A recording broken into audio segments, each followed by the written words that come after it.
Hello students, and welcome back to another algebra video. You know what to do. Pause the video, try this problem in your notes, and then unpause it to do it with me. Okay, tell whether the ordered pair is a solution of the system of linear equation. Well, remember, if this ordered pair is a solution, it needs to work for both equation number 1 and equation number 2. So what we're going to do is we're going to plug this x and y into equation number 1 and equation number 2 and see if we get a true statement or not. Alrighty, so let's start with equation number 1. 2x plus y equals 0. X is 1 and y is negative 2. So we have 2, because 2 times 1 is 2, plus negative 2. Remember, plus a negative is just minus 2. Does 2 minus 2 equal 0? Yes, it most certainly does. So we get a true statement. Awesome. All right, now we need to try with equation number 2. Negative x plus 2y equals 5. And again, x is 1 and 2 is, y is negative 2. So we have negative 1 minus 4, because 2 times negative 2 is 4, equals 5. Negative 1 minus 4 is negative 5. Is negative 5 equal to 5? No. No, it is not. So this ordered pair is not a solution. It is not a solution because it works for one of the equations, but it doesn't work for the other equation. And it has to work for both the equations in order to be a solution. Alrighty, that was a nice review of what we did in the last video. Let's move on to what we have for today. So today we're continuing in section 5.1. We're going to finish section 5.1, which is about solving systems of linear equations by graphing. So our learning target is that we know what it means to solve by graphing. And our success criteria is that you can solve systems of linear equations by graphing. So what does solve by graphing mean, and can you solve by graphing? Those are the two things that we really care about today, that we're aiming to learn today. All right, so a little review of what a system of linear equations is. Remember, it's a set of two or more linear equations. We're not going to talk about or more in this class, but they do exist. So if you add a third equation here, that is possible to do. We are not going to do that in this class. Okay. In the same variables means that I use y and x. I only use y and x for both of my equations. And yeah, that's about it. I have two linear equations that both use x and y. They could also, they could both use a and b or something like that, but we tend to use y and x. Alrighty, wonderful. So now this is also a review from yesterday. Not yesterday, the last video. In the last video, we looked at this slide, these steps to solve a system of linear equations by graphing. The first step was to graph each equation in the same coordinate plane, or the same graph. And last video, we actually didn't have to do this step. Step 1 was already done for us. So in this video, we're going to focus most on step 1. And then we know what to do after step 1 because we did this in the last video. Step 2 is to estimate the point of intersection. And that point of intersection is the most important part because that is our solution. That is the solution, is the point of intersection. And then, of course, step 3 is to check the point from step 2 by substituting it for x and y in each equation of the original system, just like we did in our entry task. So step 3 is our entry task, is what we did in the entry task. All right, okay, good review of how to solve. Now let's see an example. Let's actually do it. Let's solve something. So remember, step 1 is to graph. So step 1 is to graph. So let me do equation number 1 in red, and I'll graph equation number 2 in purple so that we can tell the difference. So equation number 1. Now remember, we learned in chapters 3 and 4, we learned how to graph linear equations. Notice that both of these equations are written in the form y equals mx plus b, which makes it easier to graph because I can find my y-intercept, 5, that's what b is, it's my y-intercept, and I can go up 5. And I know that there has to be a point there because 5 is the y-intercept. So there has to be a point on my y-axis at the point 5. Okay, alrighty. Next, I'm going to look at the slope. For us, the slope is -2. And remember, when we talk about slope, we want to look at our rise over run. So my -2 is my rise. And if you don't have a fraction, remember your run is always just over 1. If you don't have a fraction, you can put the number over 1. So we are going to rise -2, which means I'm going to go down 2 and over 1. And then I'm going to put another point right there. And then I'm going to connect the dots. And there you have it. That is equation number 1. Now, let's take a look at equation number 2. Y equals 4x minus 1. So again, our y-intercept is -1. That means I must have a point on the y-axis at -1. Then our slope is 4. And again, what is our rise over run? Well, remember, when I don't have a fraction, I can put it over 1. And then I am going to rise 4, 1, 2, 3, 4, and go right 1. And hey, look at that! They both have the exact same point. We can see exactly where they intersect. Okay, so step 2 was, where do they cross? Find the point that they cross, and we already did that. We can see I put a red point right here, and I put a purple point right here. So this point, and let's find the coordinates of it. 1 is the x-coordinate, and 1, 2, 3. 1, 3. Looks like where they cross. Okay, the only step left to do is to check. We need to check and make sure that this point, 1, 3, actually is a solution to both of these equations. So, let's plug in for equation number 1. Y equals -2x plus 5. Let's see. Y is 3. And x is 1. So I have 3 equals -2 plus 5. And hey, that's true. -2 plus 5 is 3. So the solution does work for equation number 1. What about equation number 2?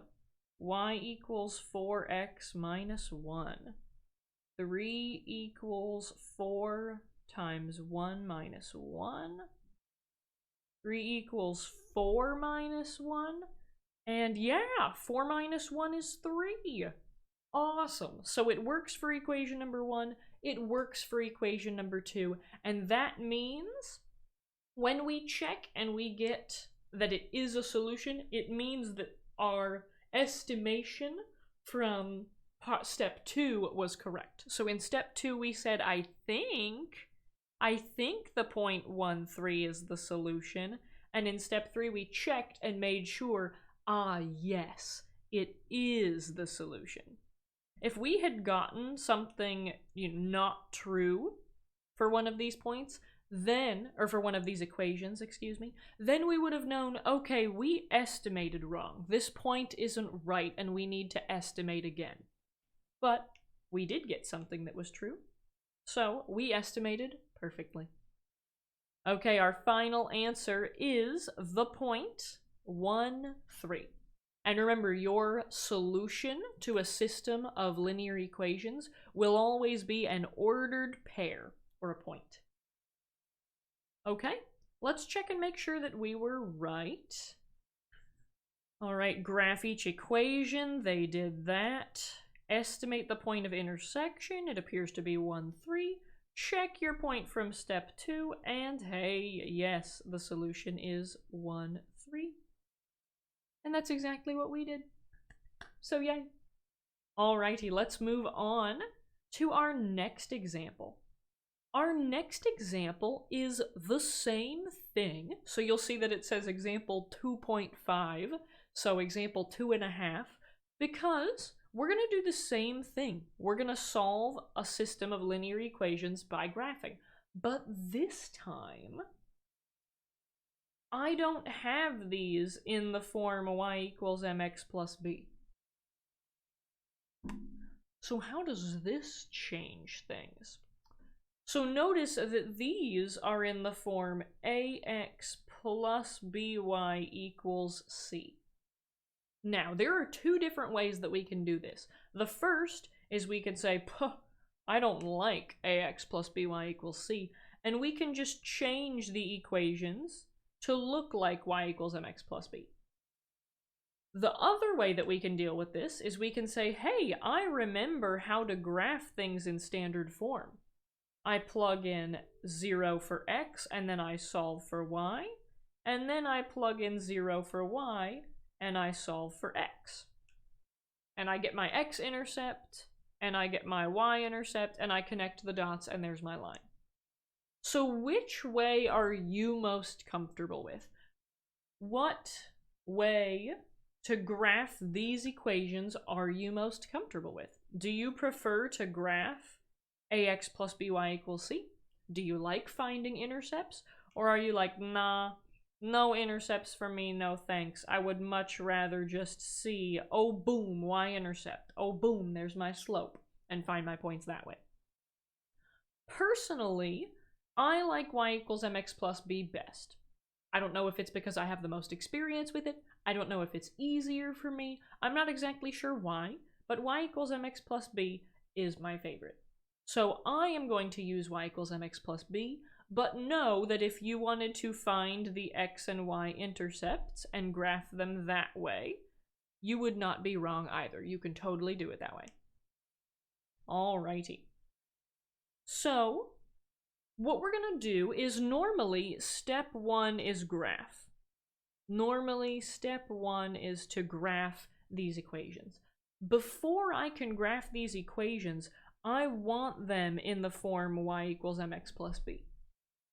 So what I'm going to do is I'm going to take equation number 1 and I'm going to solve it for y.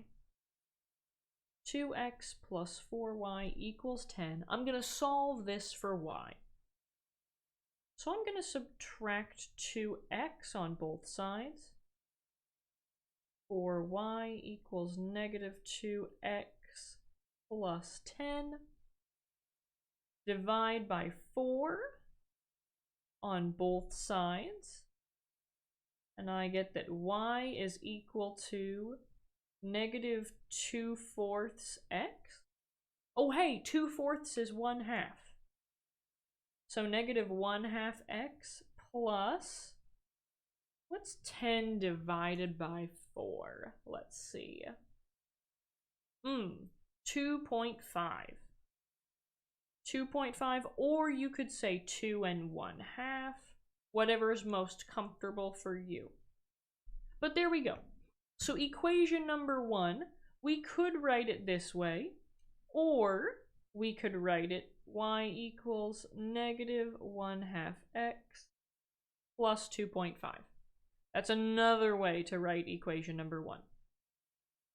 All right, let's do the same thing with equation number 2. So x minus 2y equals 1. I want to solve for y. So I'm going to get rid of this x. I have negative 2y equals negative x plus 1.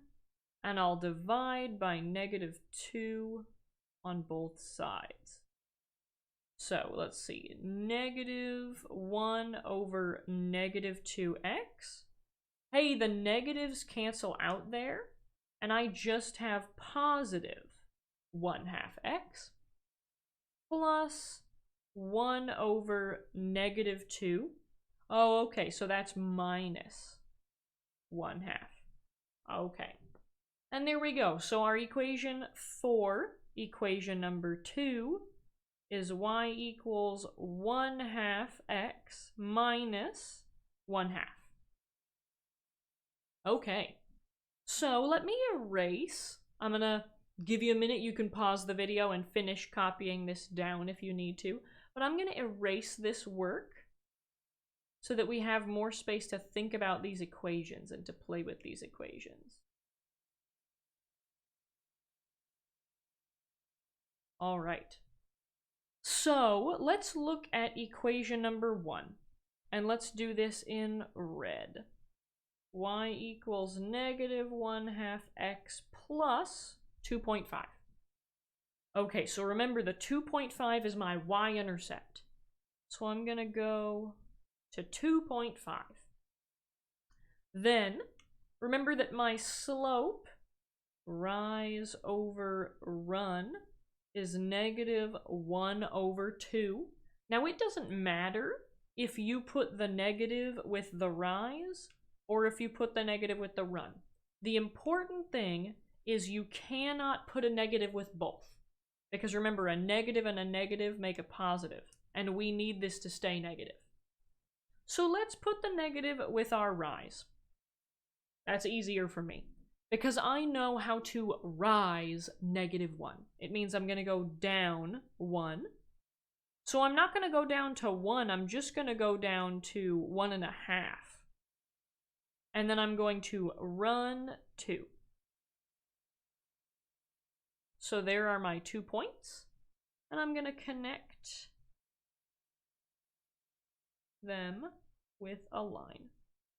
So there is equation number 1, all graphed.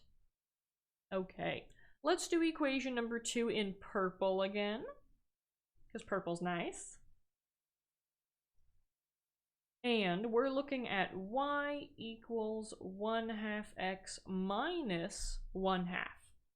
So now I see my y-intercept. I'm going to go down 1/2 and put a point there. Then I'm going to use my slope. What is my rise over run? Let's see, my rise is 1 and my run is 2. So I have a point here as well. And I'm going to connect these dots. Should look a little something like that. Okay. Now, step number 1, graph the two equations, is done. I have graphed the equations. Step number 2 is to find where do they cross. So let's look at our graph. It looks like they cross maybe about here, which is really close to 1, 2, 3, right? This is like 3 1/4 or something. But it looks like it could be 3, 1. Now it looks a little off, but remember our graph is not perfect. I couldn't use a ruler for these.